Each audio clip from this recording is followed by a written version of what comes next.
Hello, हाय, नमस्कार. तर मी आले होते रामेश्वर इथे. रामेश्वर हे एक 4 धामामधलं एक धाम आहे. तुम्ही महादेवाच्या मंदिरात गेला असाल तर तुम्ही बघितलं असेल की तिथे एकच पिंड असते, परंतु या मंदिरामध्ये 2 पिंड कशा काय आहेत त्याची आपण माहिती तर घेऊयाच. आणि रामेश्वर इथे आल्यानंतर 12 कुंडाचं रहस्य देखील बघूयात. रामेश्वर मंदिराला दक्षिण भारतातली काशी मानले जाते. हे 4 धाममधलं एक धाम असून हे मंदिर महादेवास अर्पण आहे. हे रामेश्वर मंदिर समुद्राच्या अगदी मधोमध आहे. समुद्राच्या मध्ये असल्यामुळे सगळीकडनं खारं पाणी आहे.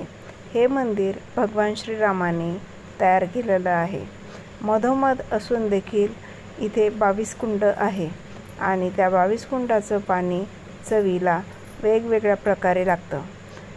हे 22 कुंड अगदी जवळजवळ अंतर आहे, तरीसुद्धा काही याचं गोड पाणी, काहींचं खारं पाणी, तर अशा वेगवेगळ्या चवी याच्यामध्ये आहे. असं मानलं जातं की या 22 कुंडामध्ये स्नान केल्यानंतर आपल्याला मोक्षप्राप्ती होते. जेव्हा भगवान श्रीरामाने रावणाला मारल्यानंतर रावण हा ब्राह्मण समाजाचा होता, त्याच्यामुळे ब्राह्मण हत्येचं पाप लागू नये म्हणून ते या ठिकाणी आले. येथे त्यांनी ब्राह्मण हत्येच्या मोक्षप्राप्तीसाठी पूजा करण्याचे ठरवले. त्यासाठी त्यांना एक शिवलिंग लागत होते. त्यांनी हनुमानास सांगितले की हिमालयात जाऊन तू एक शिवलिंग आण. हनुमान शिवलिंग आणण्यासाठी गेले, परंतु खूप वेळ झाला तरीही ते येऊ शकले नाही आणि इकडे पूजेचा मुहूर्त निघत होता. त्यावेळी देवी सीता ही चिंतेत पडली आणि सीतेमातेने वाळूचे शिवलिंग बनवले आणि त्यांनी पूजाही आवरली. त्यांची पूजा आवरल्यानंतर हनुमान तिथे परतले. त्यांना वाटले की आता मी आणलेली पिंड ही काही कामाची नाही. ते नाराज झाले. पण श्रीरामाने दोन्हीही पिंड स्वीकारल्या आणि एकास विश्वलिंगम आणि एकास रामलिंगम असे 2 नाव देण्यात आले. त्यामुळे तुम्हाला रामेश्वर इथे आल्यानंतर 2 पिंड या बघण्यास मिळतील. श्रीरामाजवळ एकूण 22 बाण होते. त्याचेच हे पूर्ण 22 कुंड तयार झाले आहे. सगळ्यात पहिलं कुंड हे महालक्ष्मी तीर्थम. या कुंडामध्ये आंघोळ केल्यानंतर असं म्हटलं जातं की देवी महालक्ष्मीची कृपा आपणास होते आणि आपल्याला दहनप्राप्ती होते. त्यानंतर सावित्री तीर्थ, गायत्री तीर्थ आणि सरस्वती तीर्थ या 3 तीर्थाची आंघोळ केल्यानंतर असं मानलं जातं की आपले आजार हे या तीर्थाने बरी होतात. यानंतर हे आहे 5 नंबरचं कुंड. हे कुंड सर्वात मोठं आहे आणि इथे आंघोळ केल्यानंतर महालक्ष्मीची कृपा राहते असं म्हटलं जातं. यानंतर 6 नंबरचं गंधमादम तीर्थ. जर कुणी वाईट कामं केले असेल किंवा काही पाप असेल तर ते पापमुक्ती होऊन जाते. त्यानंतरचं 7 नंबरचं आहे कवच तीर्थम. या तीर्थामध्ये आंघोळ केल्यानंतर आपल्याला मोक्षप्राप्ती होते आणि आपले पाप हे धुतले जातात. यानंतर 8 नंबरचं आहे कवय तीर्थम. या तीर्थामध्ये आंघोळ केल्यानंतर आपल्याला जीवनामध्ये अगदी शांतता मिळते, जसं की कल्पवृक्षाखाली बसल्यानंतर मिळते. त्यानंतर 9 नंबरचा आहे नळतीर्थ.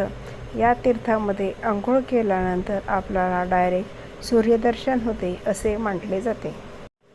यानंतर 10 नंबरचा आहे तीर्थम.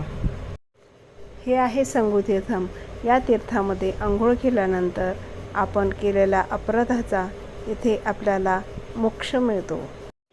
त्यानंतर 12 नंबरचा आहे चक्रतीर्थम. या तीर्थामध्ये आंघोळ केल्यानंतर आपल्याला सर्व शारीरिक आजार हे बरे होतात. 13 नंबरचे कुंड आहे ब्रह्मती विमोचन तीर्थ. या कुंडामध्ये आंघोळ केल्यानंतर असे म्हटले जाते की मागच्या जन्माचे जे काय आपले पाप असेल ते इथे नष्ट होतात. 14 आणि 15 नंबरचे आहे सूर्य आणि चंद्र तीर्थ. या तीर्थामध्ये आंघोळ केल्यानंतर आपला भविष्यकाळ वर्तमान काळ हा सुखरूप जातो. यानंतर 16, 17 आणि 18 गंगा, यमुना आणि गया तीर्थ आहे. या कुंडामध्ये आंघोळ केल्याने आपल्याला ज्ञानाची प्राप्ती होते. त्यानंतर 19 नंबरचे आहे शिवतीर्थ. जर आपण एखाद्या देवाला किंवा मंदिरामध्ये काही अपशब्द बोललो असेल तर त्या चुका आपल्या माफ होऊन जातात. त्यानंतर 20 नंबरचे आहे सत्यतीर्थ. यानंतर 21 नंबरचे आहे सर्वतीर्थ. असे मानले जाते की या तीर्थामध्ये आंघोळ केल्यानंतर आपले सर्व कुंडाचे दर्शन हे होऊन जाते. सर्वात शेवटचा आहे कोंडी तीर्थ. या तीर्थामध्ये आंघोळ केल्यानंतर आपल्या हत्येचे पाप हे मिटले जाते. हा कुंड हा सर्वात श्रेष्ठ कुंड हा मानला जातो. ही आहे पूर्ण 22 कुंडाबद्दलची माहिती. परंतु या 22 कुंडामध्ये आंघोळ करण्या अगोदर सर्वात समोरचा कुंड म्हणजे अग्निकुंड. मंदिरामध्ये प्रवेश करण्याच्या अगोदर जो सर्वात मोठा म्हणजे समुद्र दिसतो त्याच्यामध्ये अगोदर आंघोळ करावी लागते. नंतरच या 22 कुंडामध्ये आंघोळ करावी लागते. रामेश्वरमधीलच आपली भारताची लास्ट बॉर्डर म्हणजेच धनुषकोटीबद्दल पूर्णपणे माहिती आपण भाग 2 मध्ये घेऊन येणार आहोत. तरी तुम्हाला हा व्हिडिओ कसा वाटला हे कमेंट करून नक्की सांगा आणि या चॅनलला सबस्क्राईब देखील नक्की करा.